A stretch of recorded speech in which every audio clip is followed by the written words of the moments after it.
यथाग्निर्दाहिका शक्ति रामकृष्णे स्थिता हिया सर्वविद्यास्वरूपां तां शारदां प्रणमाम्यहम्। नमः श्रीयतिराजाय विवेकानन्दसूरये सच्चित्सुखस्वरूपाय स्वामिने तापहारिणे। नमस्कार।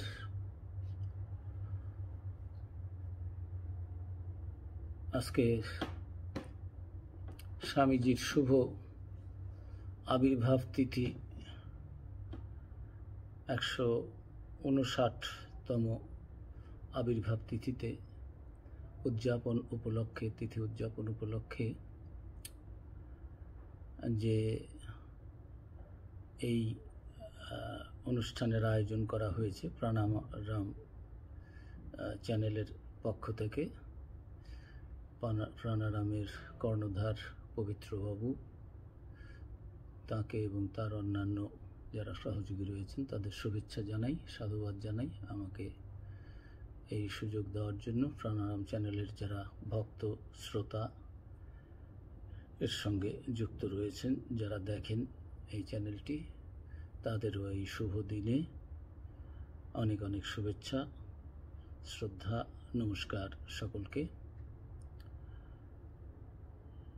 আমি খুবই আনন্দিত, ঠাকুরমা স্বামীজিকে প্রণাম জানাই এই শুভ দিনে। আর এই সুযোগ পেয়েছি একটু মাকে নিয়ে, স্বামীজিকে নিয়ে কিছুক্ষণ আমরা সময় কাটাবো। সন্তানের কাছে মায়ের কথা শোনা, মায়ের কথা বলা, মায়ের কথা ভাবা, মাকে নিয়ে চিন্তা করা, মায়ের রূপ ধ্যান করা, শ্রবণ মনন নিদিধ্যাসন সবই বড় সুখকর, এ ব্যাপারে তো কোনো সন্দেহই নেই।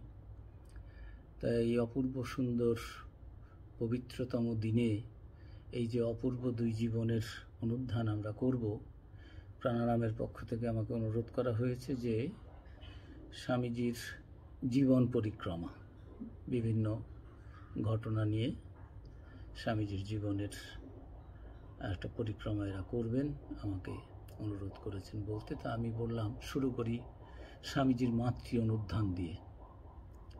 মায়ের প্রতি স্বামীজির যে ভক্তি, ভুবনেশ্বরী দেবীর প্রতি ভক্তি আমরা পরবর্তীকালে বলবো। আজকে শুরু করছি শ্রী শ্রী মা সারদা দেবীর প্রতি স্বামীজির যে ভক্তি, স্বামীজির মাতৃ অনুধ্যান। আর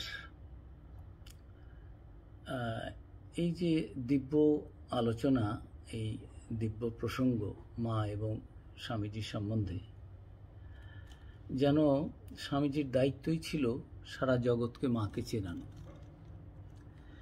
1894 সালের একটা পত্রাবলিতে আছে, স্বামীজি লিখছেন, স্বামী শিবানন্দজি তার থেকে অনেকটা সিনিয়র এবং সবাই তাকে মহাপুরুষ মহারাজ বলতেন এবং ঠাকুরের বিশেষ কৃপা, স্নেহধন্য কৃপা তিনি পেয়েছেন। সেই শিবানন্দজিকে লক্ষ্য করে মঠের সব গুরু ভাইদের তিনি চিঠি দিচ্ছেন যে 1894 সালের, সম্ভবত এটা ডিসেম্বর মাসে হবে, তারিখটা দেওয়া নেই কিন্তু আমরা অনুমান করে নিতে পারি, পত্রাবলিতে রয়েছে, মা ঠাকুরুন কি বস্তু বুঝতে পারোনি, এখনো কেহই পারো না, ক্রমে পারবে। ভায়া, শক্তি বিনা জগতের উদ্ধার হবে না। আমাদের দেশ সকলের অধম কেন, শক্তিহীন কেন, শক্তির অবমাননা সেখানে বলে। মা ঠাকুরানী ভারতে পুনরায় সেই মহাশক্তি জাগাতে এসেছেন। তাঁকে অবলম্বন করে আবার সব গার্গী মৈত্রেয়ী জগতে জন্মাবে। দেখছো কি ভায়া, ক্রমে সব বুঝবে। এই জন্য তাঁর মঠ প্রথমে চাই। রামকৃষ্ণ পরমহংস বরং যান, আমি ভীত নই। মা ঠাকুরানী গেলে সর্বনাশ, শক্তির কৃপা না হলে কি ঘোড়ার ডিম হবে। একটু পরে আবার বলছেন, দাদা রাগ করো না, তোমরা কেউ এখনো মাকে বোঝনি। মায়ের কৃপা আমার উপর বাপের কৃপার চেয়ে 1,00,000 গুণ বড়। ওই মায়ের দিকে আমিও একটু গোঁড়া। মার হুকুম হলেই বীরভদ্র ভূত প্রেত সব করতে পারে। তারক ভায়া, আমেরিকা আসবার আগে মাকে আশীর্বাদ করতে চিঠি লিখেছিল। তিনি এক আশীর্বাদ দিলেন, অমনি হুপ করে পগার পার, এই বুঝো। তো এই যে অপূর্ব চিঠিটি, এর প্রতিটি ছত্র দিয়ে, একটু আগেই স্বামীজি বলেছেন রামকৃষ্ণ হচ্ছেন the latest and the most perfect of all avatars. কিন্তু স্বামীজি যখন মাকে নিয়ে ভাবতেন, বলতেন, যেন ঠাকুরের ওপরে যে বলছেন রামকৃষ্ণ বরং যান, মা গেলেই বিপদ। বলছেন এক জায়গায়, আমি ভীত নই, রামকৃষ্ণ বরং, কিন্তু মা ঠাকুরেরই গেলেই সর্বনাশ। তো এই যে ভাবটি স্বামীজির মধ্যে এসেছে, এ তো একদিনে আসেনি। আমাদের শাস্ত্রে আছে, সশক্তিক ভগবানই যুগ ধর্ম প্রবর্তনে সক্ষম হন, নতুবা কার পক্ষে সম্ভব? এই নির্গুণ ব্রহ্মের পক্ষে কি জগৎ ব্যাপারে নিযুক্ত হওয়া সম্ভব? সেটা কল্পনাতীত। নর অবতারে শক্তির আরাধনাপূর্বক তিনি তাঁকে উদ্বোধিত করেন, লোককল্যাণ সাধনে নিযুক্ত করেন। এই প্রকারে ঈশ্বর আরাধিতা শক্তি যুগে যুগে কৃপা সুমুখী হয়ে বিভ্রান্ত বিপর্যস্ত মানব সমাজের পুনরুত্থানের সূত্রপাত করেন। গম্ভীরানন্দজি শ্রীমায়ের জীবনীর অবতরণিকাতে লিখেছেন যে আমরা দেখতে পাই শ্রী ভগবান নররূপে যখন অবতীর্ণ হন, তখন শক্তিও প্রায়ই নারী বেশে তার সহগামিনী হন। শ্রীরামচন্দ্রের সহিত সীতা দেবী, শ্রীকৃষ্ণের সহিত শ্রী রাধিকা, বুদ্ধদেবের সহিত যশোধরা, চৈতন্যের সহিত বিষ্ণুপ্রিয়ার আগমনে ইহাই প্রমাণিত হয়। এই শক্তিকে বাদ দিলে অবতারের দিব্য কার্যকলাপ অসম্ভব ও আমাদের নিকট অবদ্ধ হইয়া পড়ে।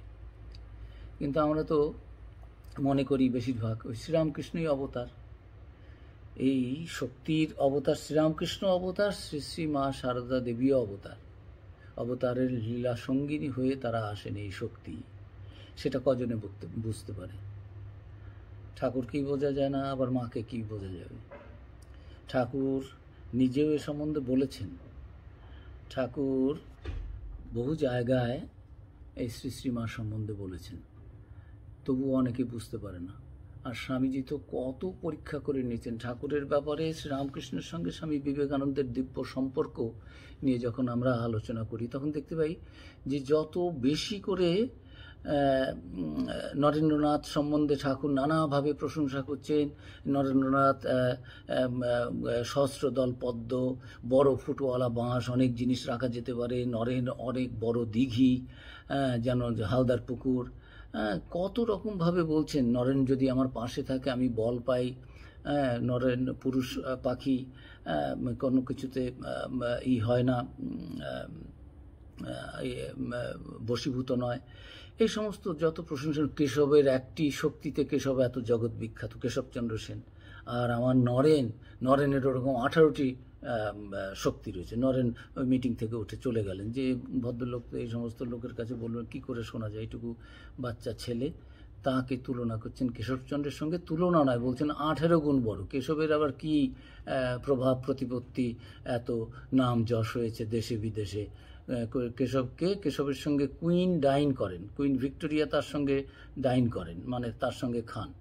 আর কোথায় এই দুদিনের ছোকরা শিমলে পাড়ার নরেন। তাই নরেন উঠে গেলেন। পরে ঠাকুরকে বকাবকিও করেছেন, আপনি কি সমস্ত বলেন লোকের সম্বন্ধে, লোকের কাছে আমার সম্বন্ধে। লোকে কি বলবে, পাগল কি এমনি বলে? আপনার না হয় কোনো বোধ না থাকলো, আমার মান সম্মান বোধ আছে।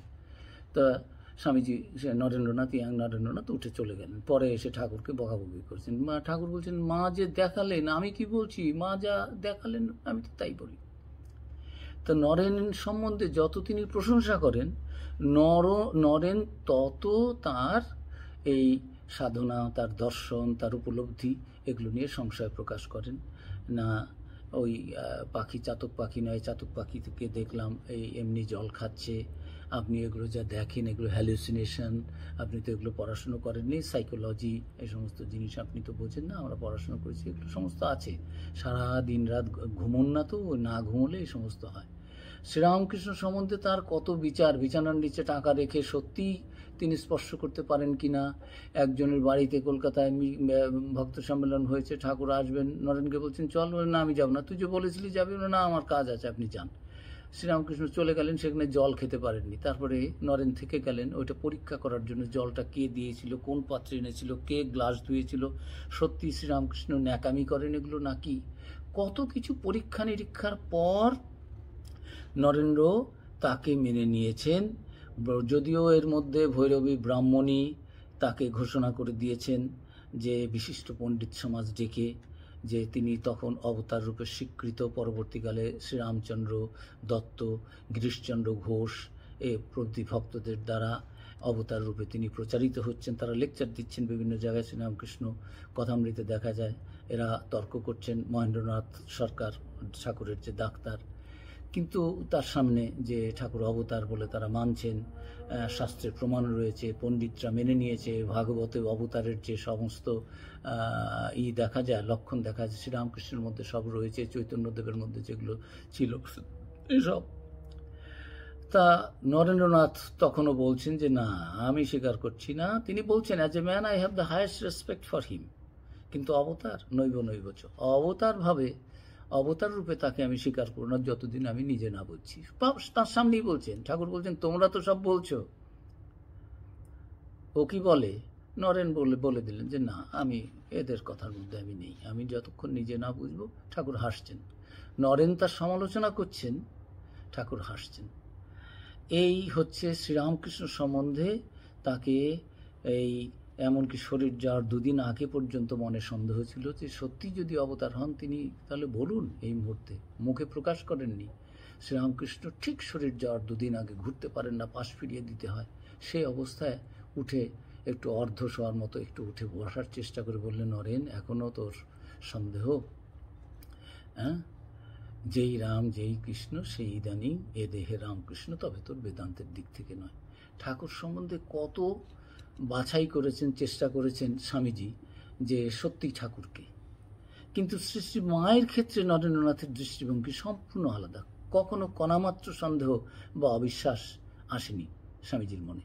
বরং যখন অন্য গুরু ভ্রাতারা পর্যন্ত শ্রী শ্রী মায়ের দৈবী বিষয় অজ্ঞ ছিলেন, তারা বুঝতেই পারছেন না শ্রী শ্রী মাকে। গুরু পত্নী একটু সম্মান দিতে হয় দূর থেকে, আরে আমরা সাধুসন্ত, ঠাকুর বলেছেন মেয়ে মানুষের থেকে সাবধান, মোটামুটিভাবে নিজের পবিত্রতা রক্ষা করতে হবে, কাজেই যেন শ্রী শ্রীমা গুরুপত্নী দূর থেকেই। তখনকার দিনে আর মাও ছিলেন অবগুণ্ঠনপতি, কাজে শ্রী শ্রীমায়ের দেবীত্ব সম্বন্ধে তিনি বহুবার সজাগ করেছেন। কিন্তু শ্রীরামকৃষ্ণ তার জীবদ্দশায় ভক্তদের কাছে বলেছেন, শিষ্যদের বলেছেন, নিজের ভাগ্নে ভাইপো ওদের বলেছেন, ও শ্রীমা শারদা সরস্বতী জ্ঞান দিতে এসেছে, রূপ থাকলে পাছে অশুদ্ধ মন নে দেখে লোকের অকল্যাণ হয়, তাই এবার রূপ ঢেকে এসেছে। ও জ্ঞানদায়িনী মহাবুদ্ধিমতী, ও কি যেসে, ও আমার শক্তি।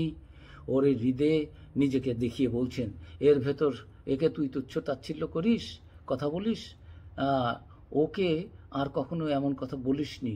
এর ভেতর যে আছে সে ফাঁস করলে হয়তো তুই রক্ষা পেলেও পেতে পারিস, কিন্তু ওর ভেতরে যে আছে, অর্থাৎ মা শারদা দেবীর ভেতরে, সে ফোঁস করলে তাকে ব্রহ্মা বিষ্ণু, ঠাকুরের মধ্যে যে আছে সে ফোঁস করলে রক্ষা পেলে পেতে পারিস, কিন্তু ওর ভেতরে যে রয়েছে সে যদি ফোঁস করে তাহলে তোকে ব্রহ্মা বিষ্ণু মহেশ্বর রক্ষা করতে পারবেন না। এ সমস্ত কথা বলেছেন। তারপরেও কিন্তু ওই ভাগ্নের হৃদয় শ্রী শ্রী মায়ের সঙ্গে দুর্ব্যবহার করা বন্ধ করেছেন এমন নয়। ভাইপো যে বুঝতে পেরেছে, রামলালকে বলে, রামলাল শরীর চলে গেলে তুই খুড়িকে দেখিস। আর খুড়িকে এমন দেখলেন যে বৃন্দাবন থেকে মা ফিরেছেন, 1 বছর ঠাকুরের শরীর চলে গেল, তা ফেরার পরে এই 6 টাকা করে ঠাকুরের একটা মাসোহারার মতো ছিল, মন্দির কর্তৃপক্ষ দিত। তারা জিজ্ঞেস করছে এখন এটা কাকে দেবো না, বলছে না না, ব্রাহ্মণের বিধবা তো খেতেই হয় না, আর কি ওই টাকার দরকার নেই। সেটা বন্ধ করিয়ে দিলেন। এই ভাইপো ভাগ্নেদের ব্যাপার। আর এই সমস্ত শিষ্যরাও জানেন যে ঠাকুর যদি অবতার হন তাহলে মা কি দেবী নন, তিনি তার শক্তি নন। তার বলা সত্ত্বেও কিন্তু মায়ের যে মর্যাদা যথোচিত তার, সেটা কিন্তু তখনও তার মায়ের মহিমা সবাই সেরকমভাবে বুঝতে পারেননি, যদি নরেন্দ্রনাথ বা স্বামী বিবেকানন্দ না বুঝিয়ে দিতেন। তাই মনে হয় যেন স্বামীজি এই চিঠি দিয়ে লিখে বলছেন যে এটা যেন স্বামীজিরই দায়িত্ব। ঠাকুরকে চেনানো যেমন সারা বিশ্বের কাছে দায়িত্ব নরেনের, এই শ্রী শ্রী মা সারদা দেবীকেও। শ্রীরামকৃষ্ণের এই সমস্ত নির্দেশ সত্ত্বেও তার শিষ্য ভক্ত বা আত্মীয় স্বজনরা শ্রীমায়ের জগন্মাতৃত্ব, বিশ্বমাতৃত্ব বা দৈবী সত্তার সেই মহাশক্তির আধার হিসেবে তাকে বুঝতে পারা যে তারা সক্ষম হয়েছিলেন, সেটা মনে হয় না। তা এই চিঠি থেকেই আমরা দেখতে পাচ্ছি যে মা সম্বন্ধে স্বামীজির কি ভক্তি। আমাদের শাস্ত্রে আছে, ঠাকুরও বলেছেন, ওরে কুশীলভ করিস কি গৌরব, ধরা না দিলে কি পারিস ধরিতে। যদি তিনি কৃপা করে সেই মহামায়া ধরা না দেন, তাহলে কি তাকে ধরা যায়, বোঝা যায়, চেনা যায়, তাকে অনুভব করা যায়, অনুধাবন করা যায়?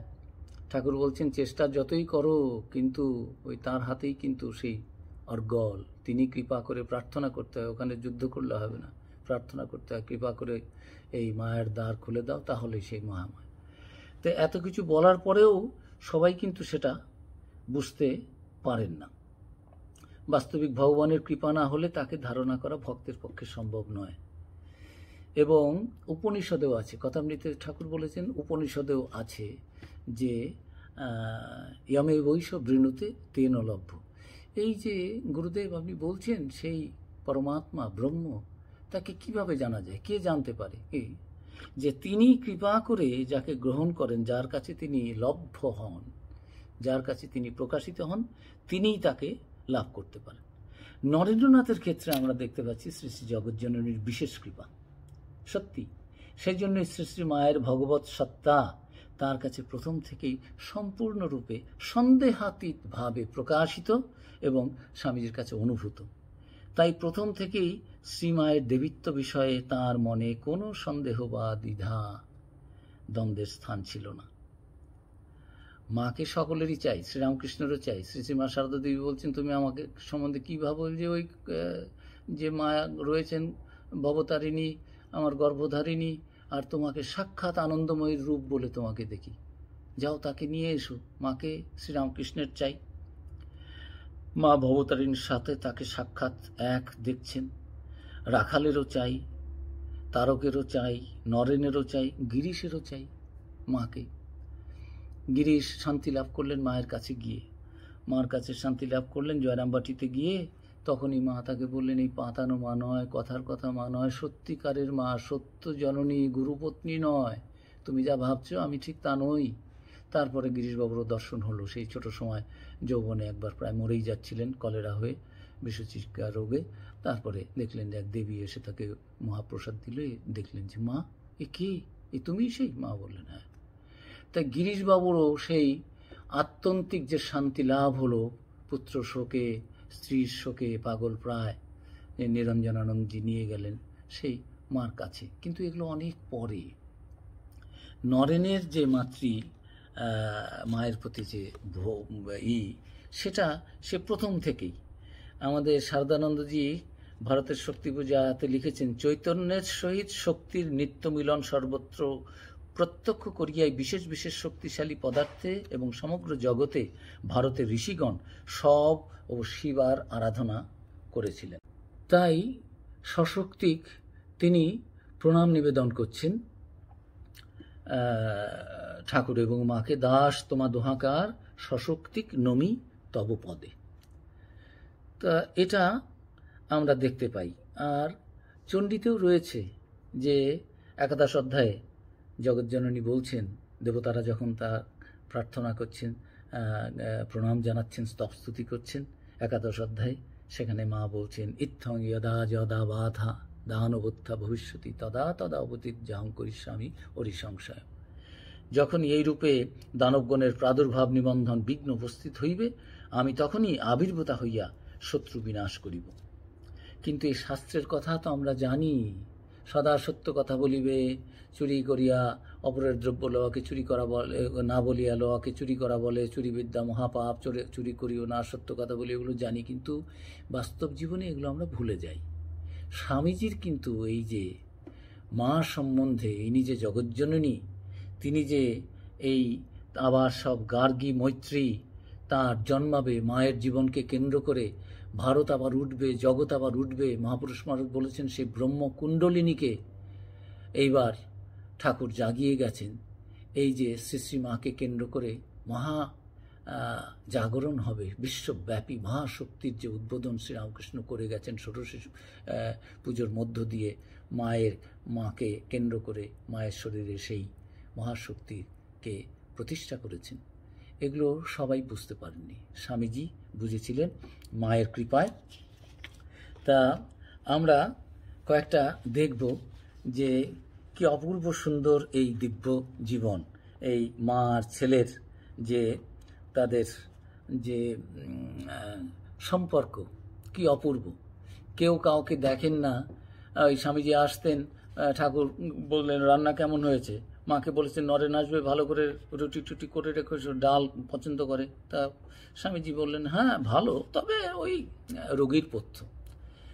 ঠাকুর চিৎকার করে বলছে এই দেখো নরেন বলছে রুগীর পথ্য, কী রান্না করেছে, ভালো করে রান্না করো। তো মোটা রুটি আর ওই ঘন করে ছোলার ডাল, এগুলো নরেনের পছন্দ, মা রান্না করে রাখতেন।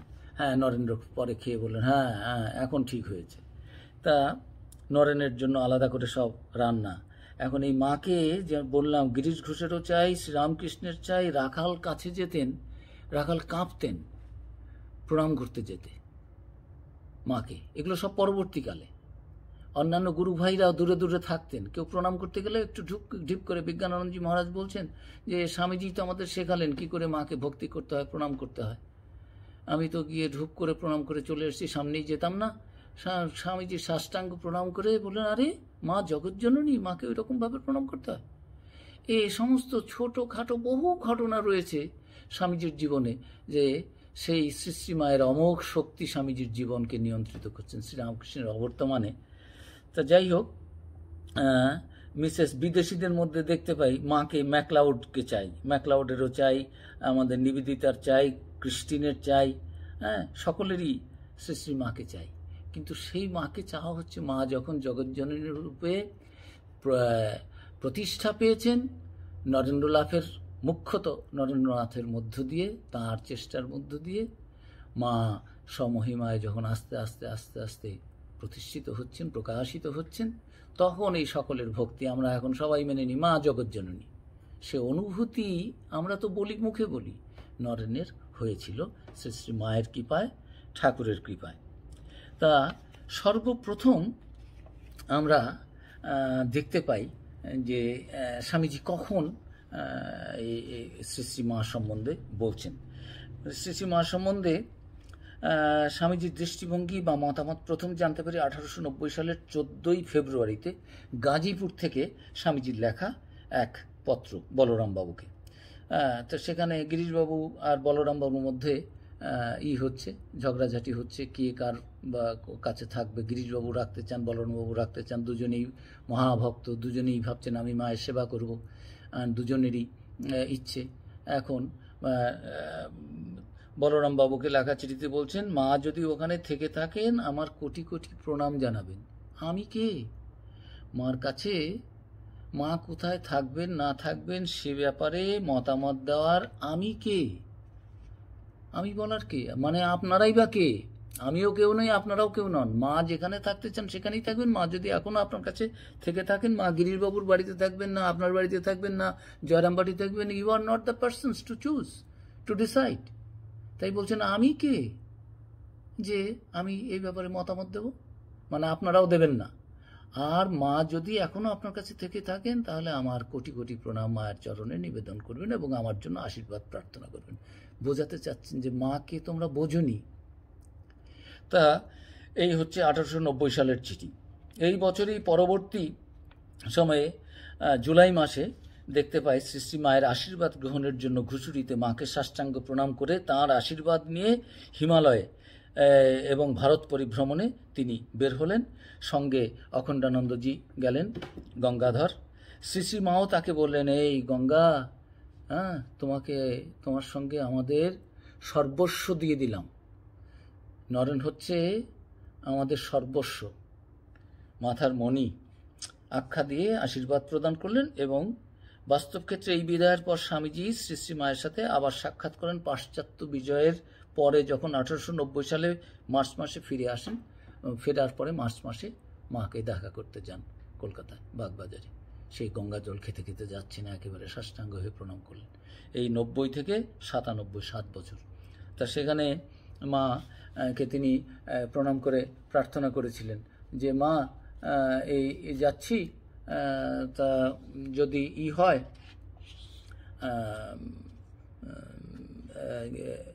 আমি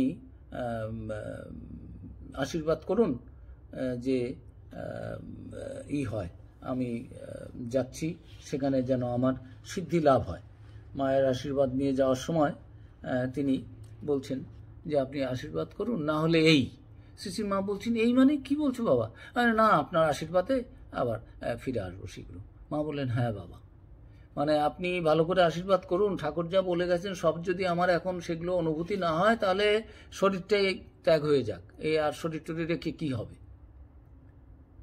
আর মাও বললেন যে দেখো আমার নরেনের যেন খাওয়ার অভাব না হয়। বলে দিতেন তিনি যাচ্ছেন হিমালয়ে সাধন ভজন করতে, একাকী থাকবেন আর ঈশ্বরের চিন্তা করে সমাধিস্থ হবেন। আর গঙ্গাধর সাথে যাচ্ছেন, গঙ্গাধরকে মা বলে দিচ্ছেন গঙ্গা দেখো হিমালয়ের পথ সব তোমার জানা টানা আছে, দেখো আমার নরেনের যেন খাবার অভাব নয়, নরেন যেন হিমালয়ে খেতে যাচ্ছেন। দেখুন মা আর ছেলের সম্পর্ক। আর স্বামীজিও যে মায়ের আশীর্বাদ না হলে ঠাকুর যা বলেছেন এগুলো সব সফল হবে না, পূর্ণ হবে না। ওরে কুশীলভ করিস কি গৌরব, ধরা না দিলে কি পারিস ধরিতে। তিনি যদি কৃপা করে ধরা না দেন, তিনি যদি আশীর্বাদ না করেন, তাহলে ও নিজের শক্তিতে কিছুই করা যাবে না।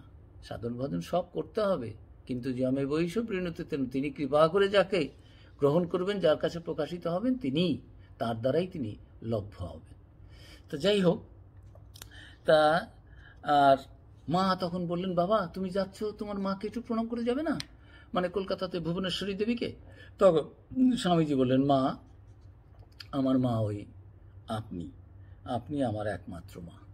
এতে কি তিনি ভুবনেশ্বরী, যেদিন আমরা আলোচনা, ভুবনেশ্বরী দেবীকে কি তিনি ছোট করলেন?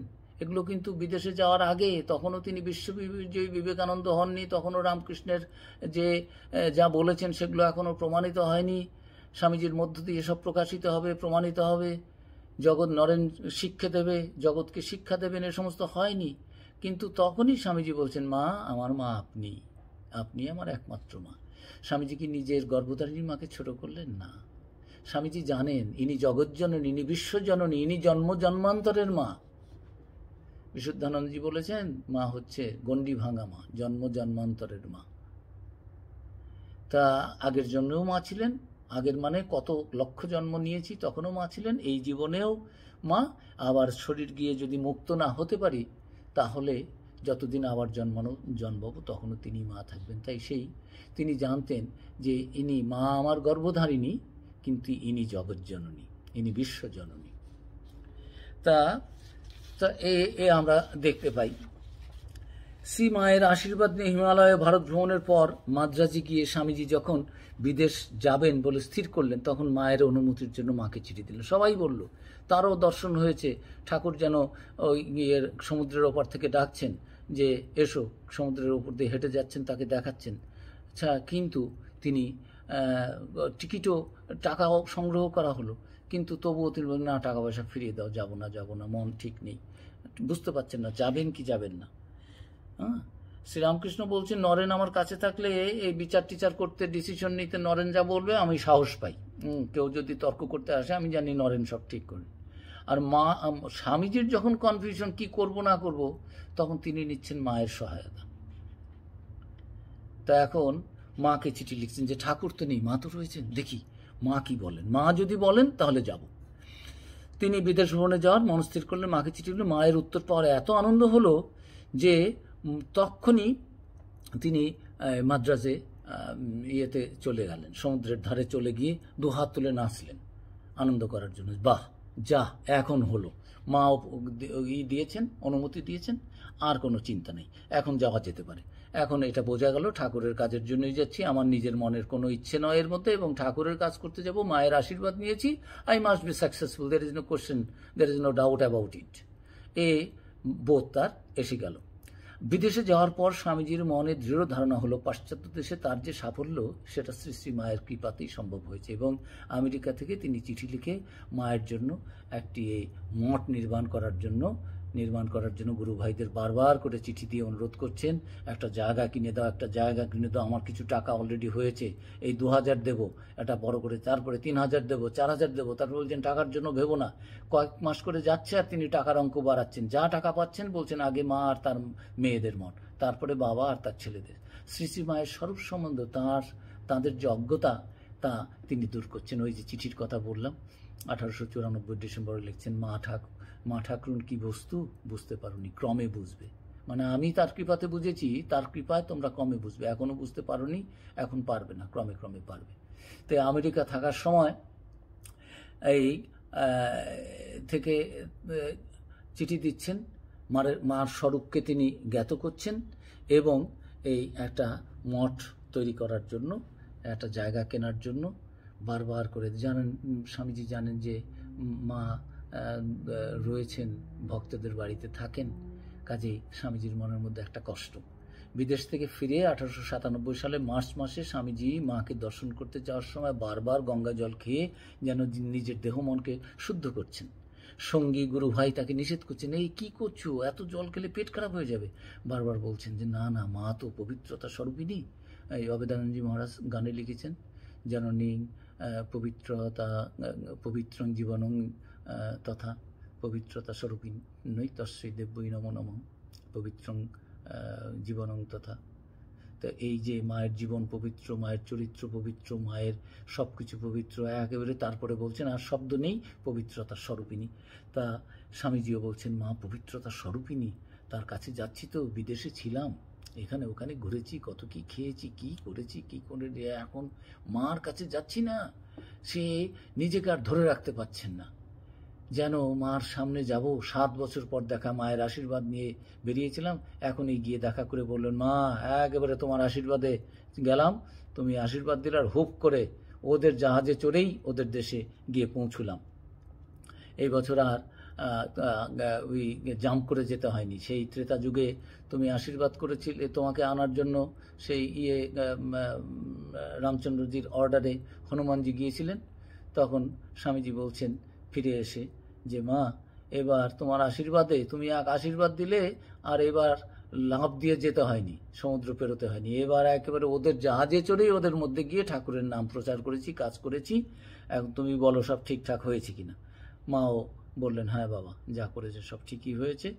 ওই গোলাপ মায়ের মধ্য দিয়ে মা কথা বলছেন, আর স্বামীজিও সাষ্টাঙ্গ প্রণাম করছেন। যারা রয়েছে তাদের বলছে, এই স্পর্শ করবে না মাকে, স্পর্শ করলে তোমাদের ভেতরের সমস্ত পাপ তিনি গ্রহণ করবেন আর তার শরীর খারাপ হবে, মাকে এরকম কষ্ট দিও না, মা তিনি জগৎ জননী, তিনি আমাদের অন্তরের কথা সব জানেন, মন থেকে প্রার্থনা করো তাহলেই হবে, মায়ের চরণ স্পর্শ করো না, দূর থেকে সাষ্টাঙ্গ প্রণাম নিজে করে সবাইকে প্রণাম করা শেখালেন।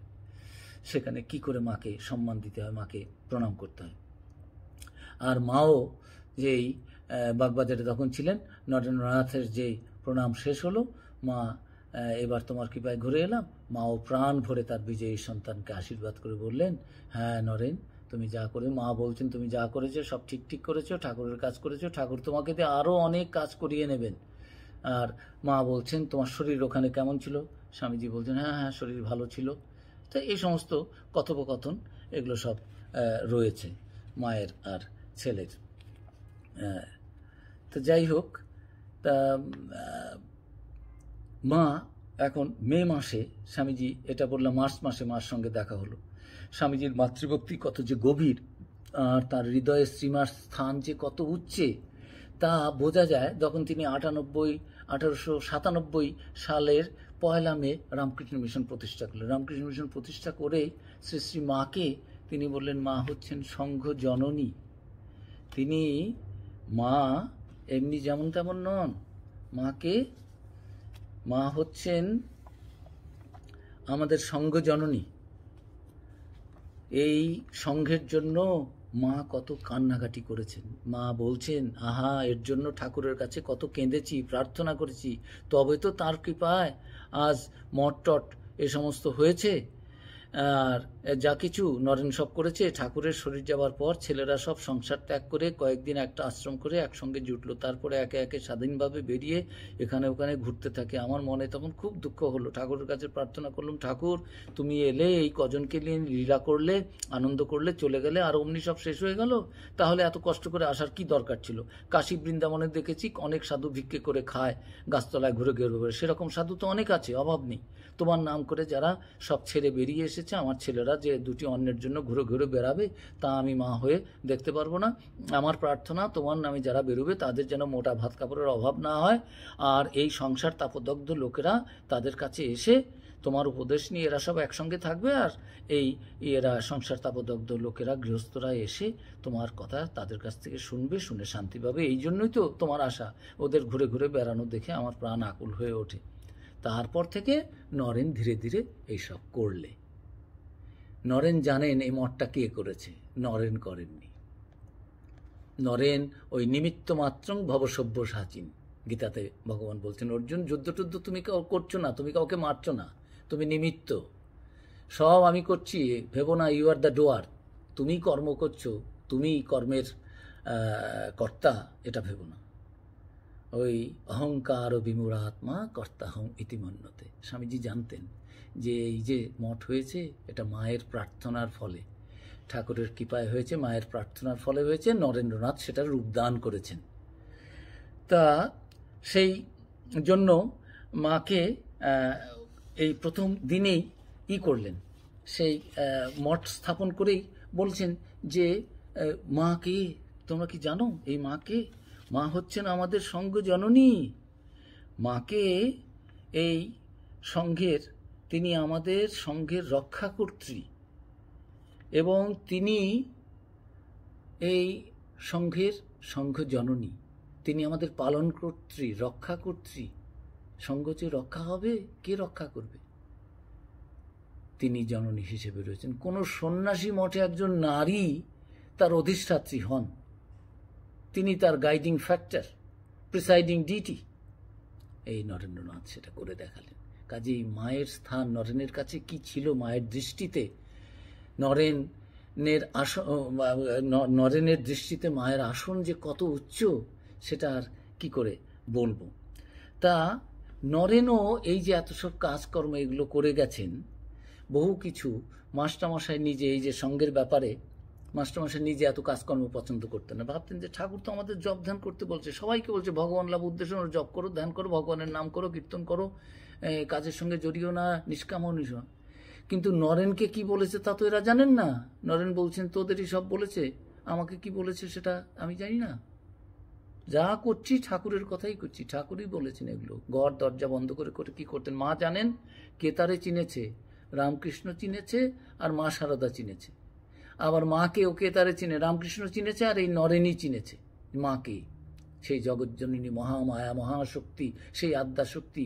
তিনি যুগে যুগে এসেছেন, কখনো লীলা সঙ্গিনী হয়ে, কখনো সীতা, রাধা, মাতা মেরি, তিনি আবার এসেছেন এই শারদা রূপিণী হয়ে। স্বয়ং সরস্বতী এসেছেন, জগদ্ধাত্রী জগদম্বা এসেছেন, দুর্গা এসেছেন, তিনিই কালী রূপিণী, তিনিই ষোড়শী রূপিণী। এটা অন্যেরা বোঝার আগে নরেন মায়ের কৃপাতেই যেন তার সেই দিব্য দৃষ্টি হয়েছিল, তিনি সেটা বুঝতে পেরেছিলেন। আর তাই মাও, এই যে মা যদি সার্টিফিকেট দেন আর কেউ কিছু বলতে পারবে না। মাস্টারমশাই পছন্দ করতেন না, রাজা মহারাজেরা সব 1911 বা 12 সালের কথা ইয়েতে গেছেন, কাশিতে গেছেন মা, তা সব কাজকর্ম দেখে মা 10 টাকা ডোনেশন দিলেন, দিয়ে বললেন যে বাহ, এখানে ঠাকুরের সেবা হচ্ছে, ঠাকুর এখানে নিজে থেকে এই সব সেবা নিচ্ছেন। মায়ের অনুভূতি হয়েছে, মা 10 টাকা ডোনেশন দিলেন সেবাশ্রমের জন্য। এদিকে মাস্টারমশাইও রয়েছেন তখন ওইখানে কাশিতে। মাস্টারমশাই এলেন, তাকে বললেন যে মা তো এই কথা বলে গেলেন, এই যে ডোনেশনও দিয়ে গেছে, সেই টাকাটা এখনও আছে, 10 টাকার নোট। মাস্টারমশাই তখন মহেন্দ্রনাথ গুপ্ত বললেন, মা যখন বলেছেন আর কি করা যাবে। মাস্টারমশাই চাইতেন যারা সাধু হবে তারা সব সাধন ভজন নিয়েই থাকবে, এই কাজকর্ম এর সঙ্গে জড়ালে মনের বিক্ষিপ্ততা আসে, এটা আসে ওটা আসে। প্রথম অবস্থায় মাস্টারমশাইয়ের এই অবস্থা ছিল। বাবুরাম মহারাজ স্বামীজির এগেনস্টে, এই প্রেমানন্দজি, যোগানন্দজি, এরা একসঙ্গে হয়ে রামকৃষ্ণ মঠ মিশন যখন করছেন, এই প্লেগ হচ্ছে, এই এটা হবে সেটা হবে, হাসপাতাল হবে, সেবা হবে, এই সমস্ত দেখে বাবুরাম মহারাজ প্যাম্পলেট ছাপিয়ে এরা প্রচার করেছেন যে না, এগুলো ঠাকুরের ভাব নয়। স্বামীজি বলছেন, ঠাকুর তোদেরই সব বলেছে, আমাকে কিছু বলেনি। আমেরিকা থেকে চিঠি দিচ্ছেন, এই চিঠিতে যা লিখছি আমাকে হাত ধরে কেউ লেখাচ্ছেন, এটা আমার নয়। মা জানতেন।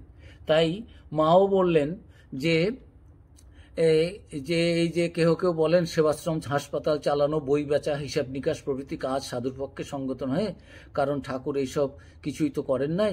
কাজ করিতে হয়তো পূজা, জপ, ধ্যান, কীর্তন ইত্যাদি করা উচিত। অপর সমস্ত কর্ম বিষয় চিন্তা আনিয়া সাধুকে ঈশ্বর বিমুখ করে। শ্রীমা সব শুনিয়া দৃঢ়ভাবে বললেন, কোট, কাজ করবে না তো দিনরাত কি নিয়ে থাকবে? 24 ঘন্টা কি জপ ধ্যান করা যায়? ধ্যান জপ করা যায়? ঠাকুরের কথা বলছো, তার কথা আলাদা। আর তার মাছের ঝোল আর ঘিয়ের বাটি মথুর জোগাতো। এখানে একটি কাজ নিয়ে আছো বলে খাওয়াটি জুটছে, নইলে দুয়ারে দুয়ারে এক কোথায় এক মুঠোর জন্য ঘুরে ঘুরে বেড়াবে। ঠাকুর যেমন চালাচ্ছেন তেমনি চলবে, মঠ এমনিভাবেই চলবে। এতে যারা পারবে না তারা চলে যাবে। নরেন যা কাজকর্মের ব্যবস্থা করেছেন, এই কর্মযোগ, এই সেবাযোগ, এটা প্রার্থনা, এটা আধ্যাত্মিক জপধ্যান সাধন ভজন যেমন করো, এটাও তারই একটা অঙ্গ। এগুলো যেমন নরেন করে দিয়েছে, এগুলো করে যারা থাকতে পারবে না, আমার কাছে কমপ্লেন করতে এসেছো, তাহলে তারা চলে যাবে। মা যে চলে যেতে হবে এই কথা বলতে পারেন, আমি এটা পড়ার আগে আমি জানতে পারতাম না। যে মাও বলছেন নরেন যা যা করে গেছে এগুলো করেই মঠে থাকতে হবে। জপ ধ্যান সাধন ভজন তো করবে, ওই জন্য তো এসেছো, কিন্তু এই কাজ নয়, এ কাজ পূজা, ওয়ার্ক অ্যান্ড ওয়ার্শিপ, তারপরে ওয়ার্ক অ্যাজ ওয়ার্শিপ, তারপরে ওয়ার্ক ইজ ওয়ার্শিপ। শ্রীমা নিজে সারাদিন নানান কাজ করে, তার পরিবারদের লোকজন সেবা করে, তার ভক্তদের সেবা করে, নিজে হাতে এগুলো করে রাত 10টার সময় জয়নাবাটিতে নিজে ইটগুলো মুখ দেখাচ্ছে, ইটের মুখ বেরিয়ে আছে, সেগুলোকে নিজে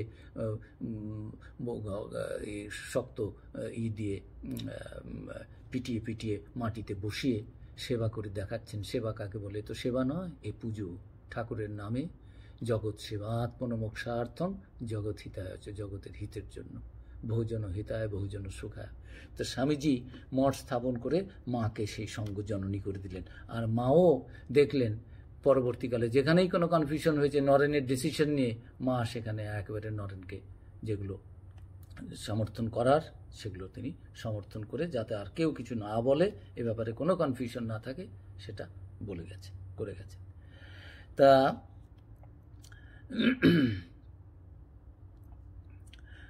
1899 সালে এই যে প্লেগ, এই বেশ কয়েকটা ঘটনা এখানে করি। স্বামীজির ভক্তি, বিশ্বাস, নির্ভরতা, মায়ের উপরে যে কতটা, আমার সময় হয়ে আসছে, 1 ঘন্টা বলবো। তা এখানে বলছি যে যে সমস্ত বিষয়গুলো নিয়ে স্বামীজির কনফিউশন হতো, মায়ের কাছে তার সমাধান চাইতেন। মা কি বলেন? 1899 সালে কলকাতায় প্লেগের সময়ে মহামারী দেখা দিলে স্বামীজির ত্রাণ কার্য পরিচালনার জন্য বেলুড় মঠ বিক্রি করার সিদ্ধান্ত নেন। বিশ্ববিখ্যাত স্বামীজিকে কে নিষেধ করবেন? গুরু ভাইরা শঙ্কিত। তাই মার কাছে খবর দিলেন, মা, মঠ চলে যাবে, নরেন মঠ বিক্রি করে দেবে। এই মঠ হলো স্বামীজি মাকে মঠে নিয়ে গিয়ে, তখন বেলুড় মঠ জায়গাটা কেনা হয়েছে, মাকে নিয়ে গিয়ে বললেন, মা, তোমার জায়গায় তুমি এখন ঘুরে হাঁপ ছেড়ে বাঁচো, দেখো তোমার পছন্দ হয়েছে কিনা। বেলুড় মঠ কেনার পরে মাকে একদিন, সেটা মঠ স্থাপন করার আগে, মা জগজ্জননীকে নিয়ে স্বামীজি নিজে ঘুরিয়ে দেখিয়ে দিয়ে মাকে সেখানে চেয়ারে বসিয়ে ওই মাটিতে মাকে প্রণাম করে মার আশীর্বাদ নিয়ে মা খুশি হয়েছেন। তারপরে সেই মঠ প্রতিষ্ঠা হয়েছে। এখন সেই মঠ বিক্রি করে দেবেন? স্বামীজির মন, টাকা নেই, পয়সা নেই, মানুষ মারা যাচ্ছে, কি যে আমরা সাধু আবার গাছতলায় থাকবো, তাতে কি হয়েছে?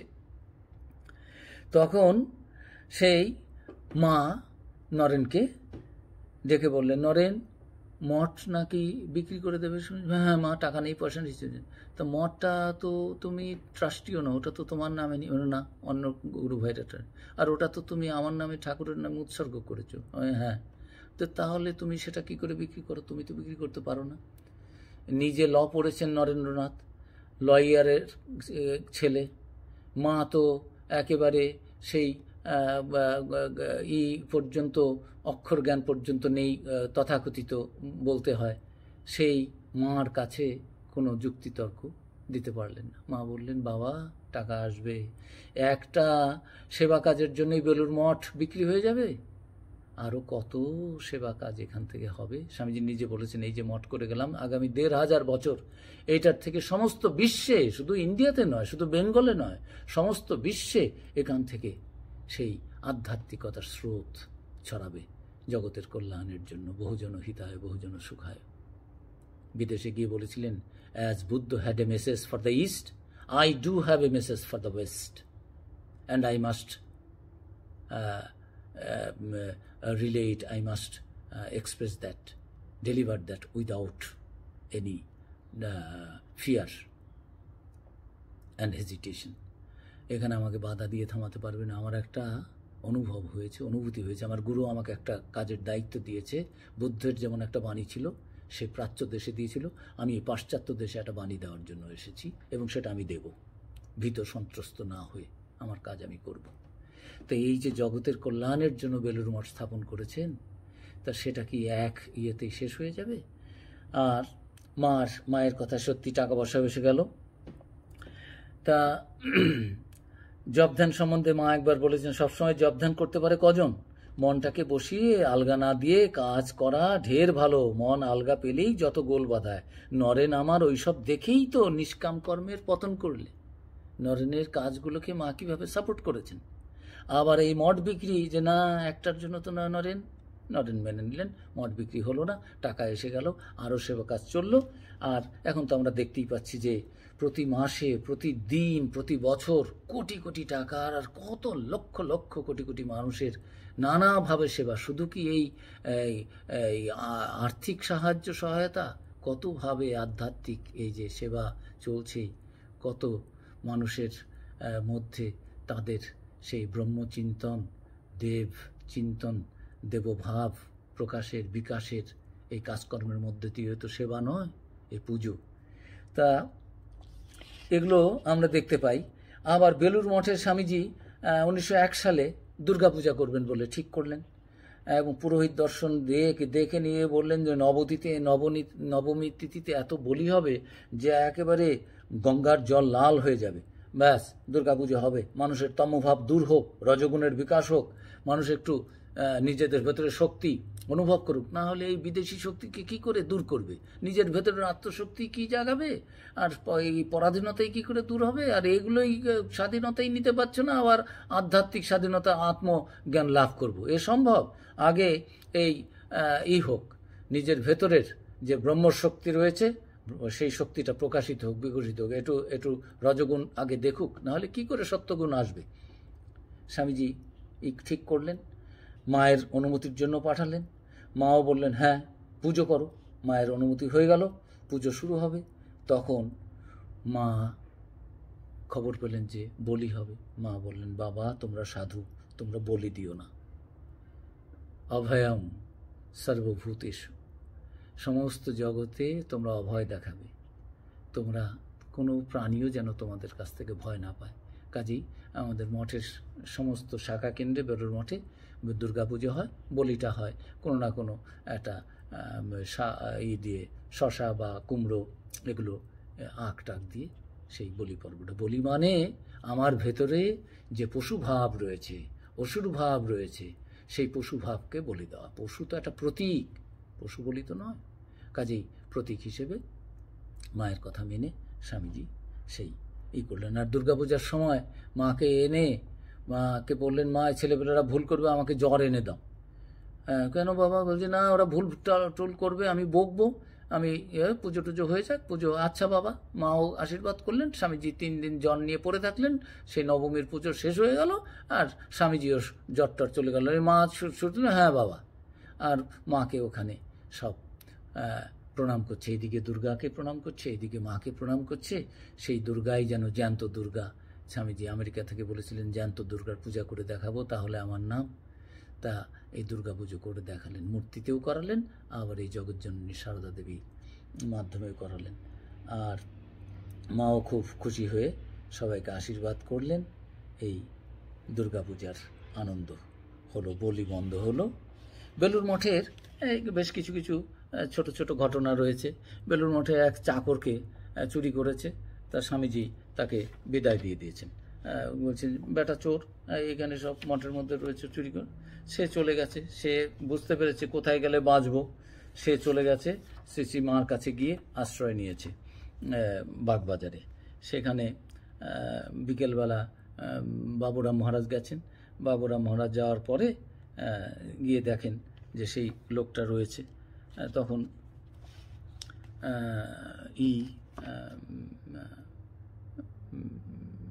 চাকরটি রয়েছে মার কাছে, ভুল স্বীকার করেছে, অভাবের তাড়নায় করেছে। মা বাবুরামকে দেখে বলে, এই বাবুরাম এসেছে, ভালো হয়েছে, যাও এটাকে নিয়ে যাও। হ্যাঁ, আচ্ছা তোমরা কেমন একে কাছ থেকে ছাড়িয়ে দিয়েছো, গরিব মানুষ চুরি করেছে অভাবের তাড়নায়, ওটা ধরলে হয়? তখন ই করলেন বাবুরাম মহারাজ, বলছেন মা আমি তো করিনি, ই করেছে স্বামীজি করেছে। স্বামীজি বিরক্ত, আরে আমি বলছি নিয়ে যাও। মা বলেছেন, নিয়ে ফেরত এলেন, বুক দুরু দুরু। সে এসে নামলো। স্বামীজিও দেখলেন সেই সময় স্বামীজি ঘাটের কাছে রয়েছে। বললেন, এই দেখো বাবুরামের কাজ, হ্যাঁ তুই আবার এটাকে নিয়ে চলে এলি? তা বাবুরাম মহারাজ খুব ভয় ভয় বলছেন, মা পাঠালেন, মায়ের বাড়ি গিয়ে পেয়েছি। স্বামীজি একটাও কথা বললেন না। শোনা যায় স্বামীজি পরে বলেছিলেন, বেটা তুই আমার নামে হাইকোর্ট করতে গেছিস, মানে মার কাছে গিয়েছিস, মার কাছে গিয়ে বলেছিস? স্বামীজি একটা কথাও বললেন না। যে সকালে তাকে বকেছিলেন, তাকে চাকরি ছেড়ে যেতে বলেছিলেন, মা পাঠিয়েছেন, কোথায় কিছুই হয়নি। মায়ের আদেশ সর্বদা শিরোধার্য। আবার এগুলো যেমন দেখতে পাই স্বামীজির জীবনে, মাকেও আবার দেখতে পাই যে ওই কয়েকটা বললাম এইসব কাজগুলো নিয়ে নিবেদিতাকে নিয়ে ফিরেছেন। নিবেদিতা আসতে চান, এই দেশে কাজ করতে চান, সাধু সন্তের সঙ্গ, এই দেশের একটা সন্ন্যাসী নিয়ে এসে শ্বেতকায়া এই সাধুদের সঙ্গে থাকবে, কি করবে, মহিলা কীরকম, কি সবাই কি ভাববে, কত রকম সব বাধা বিপত্তি, নতুন একটা সন্ন্যাসী সঙ্গ স্বামীজি করছেন। স্বামীজি দেখলেন মা যদি একে গ্রহণ করে তাহলে নিবেদিতার আর কাজ করতে কোনো অসুবিধা হবে না, কেউ কোনো বাধা দেবে না, নিবেদিতাকে অচ্ছুত করে রাখবে না। নাহলে তো তখনকার দিনে ছিল মেম দেখলে কেউ স্পর্শই করতো না, তাকে স্পর্শ করলে স্নান করতো। নিবেদিতা স্কুল করেছিলেন, তিনি রাঁধুনি তাকে রান্না করে বাইরে খাবার দিয়ে রাখতো, নিবেদিতার রান্নাঘরে ঢোকার অধিকার ছিল না। তিনি তার বেতন দিচ্ছেন, তিনি তাকে খাওয়াচ্ছেন, মেয়েদেরও খাওয়াচ্ছেন। বাগবাজারে সেই নিবেদিতা স্কুল, সেখানে মাকে দিয়ে উদ্বোধন করিয়েছিলেন স্বামীজি, মায়ের আশীর্বাদ দিয়ে মাকে নিয়ে গিয়ে স্কুল শুরু হয়েছিল। এখন নিবেদিতাই ঘরে ঢুকতে পারতেন না, নিবেদিতা সব করছেন। এত সমস্ত বিদ্বেষ, জাতি, এই যে জাতপাত সমস্ত, সাদা মেম তাকে স্পর্শ করলে সবাই গিয়ে গঙ্গা স্নান করবে। স্বামীজি জানতেন কি পথ আছে, মার কাছে পাঠালেন। মাও তাকে একেবারে বিছানায় বসালেন, হাতে হ্যান্ডশেকের মতো করে করলেন। মা গ্রহণ করলেন নিবেদিতাকে।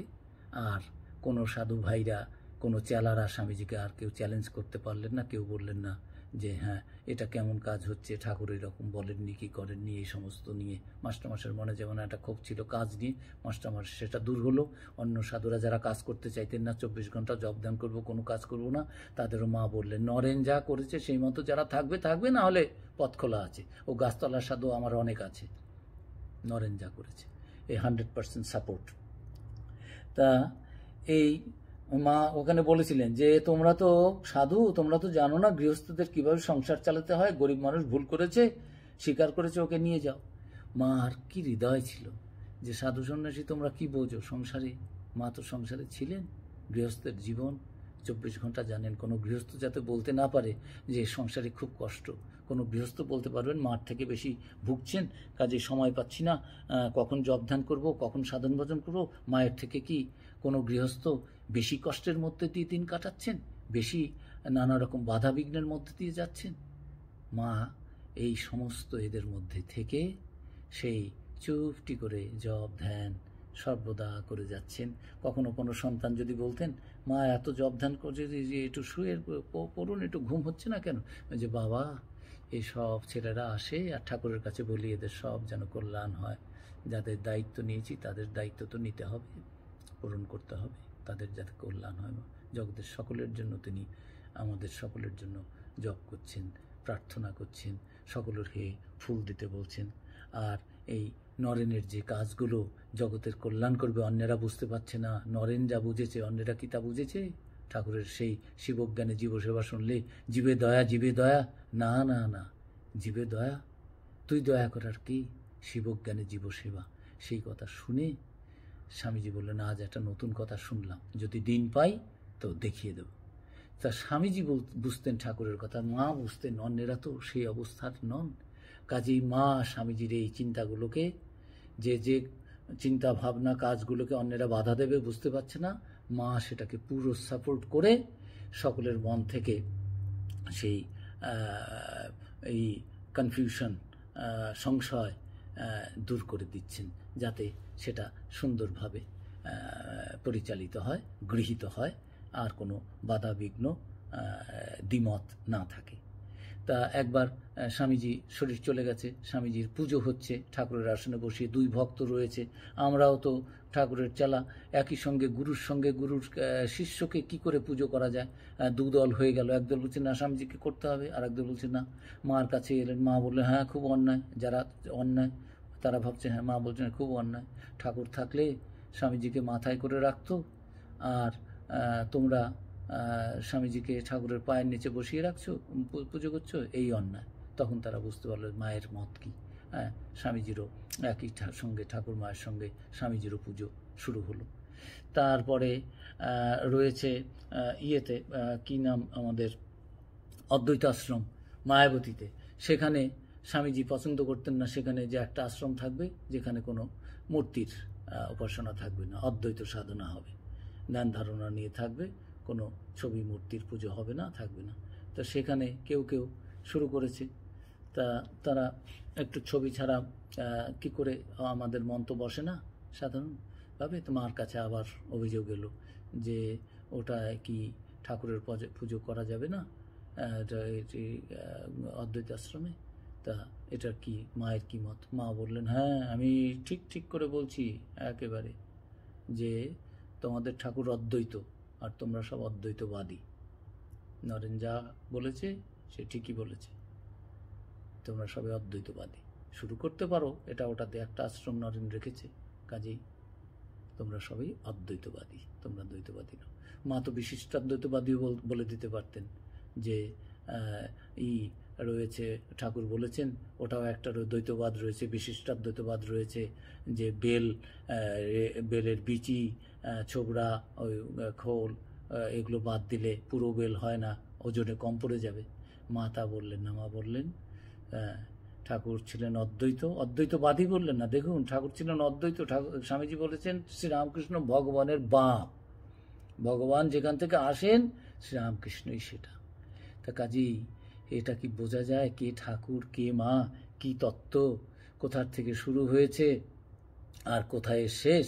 এর তো শেষও নেই, শুরুও নেই, এ শুধু যেন এই অনুধ্যান করার, চিন্তা করার, ধ্যানের বিষয়, শ্রবণ করার, মনন করার, নিদিধ্যাসন করার, এই করেই আনন্দ, এতেই উপলব্ধি, এতেই আনন্দ, এতেই উপলব্ধি, এতেই সিদ্ধি।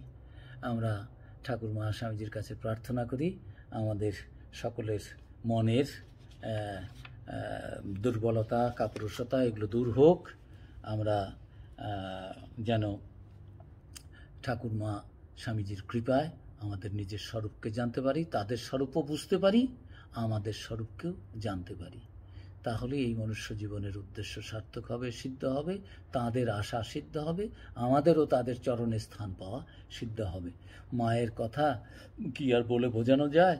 সে স্বামীজি তো বুঝতে পেরেছিলেন।